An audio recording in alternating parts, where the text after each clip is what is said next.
Hey everyone, welcome back and happy Wednesday. All right, guys, so I don't know if you've listened to this interview with Siggy Flicker on All About the Real Housewives podcast. First of all, their podcast is amazing, they absolutely kill it. And this was a great interview. You know, the ladies ask all of the questions. I think they do a great job. But Siggy dives deeper into sort of like a tell all behind the scenes. Like you could totally tell in this interview that she has nothing to lose. She's not trying to get back on the show. She doesn't care if she pisses off production. She doesn't care about throwing anybody under the bus. She's giving her full unfiltered opinion. So we're also going to play a little clip for you. But before we jump in, you guys know how this works. Do all the YouTube things, smash that like button, show some love. Don't forget that we will be back tomorrow with Ricky Cornish for our Real Housewives of Orange County recap. And then, of course, on Friday, we'll be back for Hot Messy Topics. With that, let's jump right in. It's time for all your binge-worthy pop culture news. Welcome to Up and Adam. All right, before I get into the details, because I sat here, I listened to this podcast, I took notes because I wanted to make sure, did I catch everything that she was saying? Because especially when you have a former housewife, one that has nothing to lose, like you know that they're not trying to get back on the show and they're just going to mention it all, so to speak. Yeah, you want to have your pen and your paper ready. You want to be a little prepared. But let me play this clip first just to kind of give you guys an idea. It's been a long time since we've heard from Miss Siggy Flicker.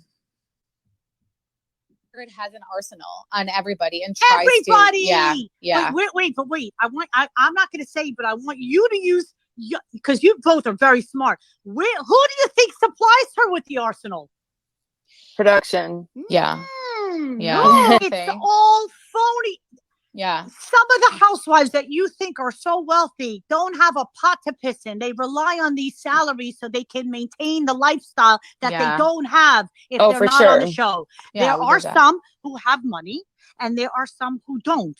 But I'm saying at the end of the day, do you pretty much get the point. You want to stay on the show and make your salary, which, by the way, if anybody ever knew, proves Margaret has.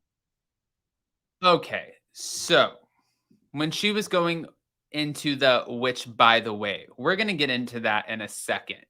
Let's start here.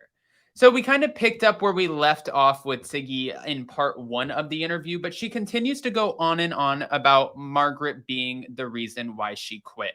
Siggy saying, had Margaret not reached out to her stepchildren's mothers, right? Her stepchildren's mother, who is no longer alive, had she not have reached out, she might still be on the show. She said she didn't have a great experience on the show, but it was that moment that she felt like Margaret was crossing the line and she didn't know what was going to come out and she didn't know how this was going to affect her husband and affect her kids. So that's when she decided to pull the plug. Now, as we said in the first part of this, when we covered it yesterday, Siggy did mention if you're doing a show like Housewives and you don't have the support of your children, the support of your husband or your family, whoever it is, then it's really hard to do the show. It's just impossible. You can't do the show. But let's get back to it. She was also mentioning how, and this one I thought was interesting. She kept on going on about how production wanted her so bad to hate Teresa, which makes me think this is why Jackie and Teresa did not get along right out of the gate. Because Jackie, when she made do you think if you could control your husband that you would have gone to prison? Huh? And the analogy about Gia, you could tell that production got in her ear and they said, listen, we need somebody to go against Teresa. Siggy is saying they wanted me to do it. Then I met this girl and I was like, no, I really like this girl. She's a nice girl. Why would I want to go up against her? She's authentic. She's the most authentic housewife. She's unapologetically herself. Even if she gives you those tree stumps and she says something and she doesn't know what she says, she's just a beautiful soul and the most authentic housewife. That's what she wanted us to know. She told us 50 times in this interview. But it was a great interview. It really was. She also let us know that she's known Jen Fessler for about 25 years. She actually lived with her in Manhattan. A funny little tidbit side story that I didn't realize was she brought Jen Fessler to the filming event when they filmed at Joe and Melissa's new pizza restaurant. Jen Fessler was there. This is the moment where the cast made a whole big deal about Siggy not wanting to go to the back of the restaurant and introduce herself to Margaret Josephs' mother. And Siggy addresses this in the podcast saying, why would I want to go talk to her mother, talk to this woman who I don't like, I never anticipate having a friendship with? Why am I going to go to the back of the room and introduce myself to her mother? She did say, by the way, her mother is a very beautiful woman and she has a great soul and she really does like her mother. She loves Marge Sr., but why would I go introduce myself to her? She said it was even then that Jen Fessler showed up with her to the filming event and got mic'd up. One tidbit that I didn't realize, and I didn't even catch it on the show, was apparently this season, Siggy Flicker's name got brought up, and Jen Fessler, it was edited to look like Jen Fessler threw Siggy under the bus, but she in fact did not. So as soon as this episode, whichever episode this was, as soon as it aired, Jen Fessler ended up calling Siggy and telling her, I just want to let you know I would never talk shit about you. Siggy was like, no, do whatever you got to do for the show. If you want to be on the show, I hope your experience is better than my experience. Do whatever you need to do. I don't take it reason, season, lifetime. You were in my life for a long time. I have nothing but love for you. I couldn't say anything negative about you. If you need to say something for the show, say it for the show. It's okay. It does not affect me anymore. By the way, I haven't been on the show for 6 years. You know how many people came up to me when I was at my daughter's thing in Charleston? 6 people. 6 people came up to me. My daughter was like, Mom, when is this going to stop? And I was like, I don't have an answer for you. That's where we went with it. All right. She wanted to know, why wouldn't they bring Laura on the show? Laura, the one that we talked about all last season, she said because they're protecting Margaret.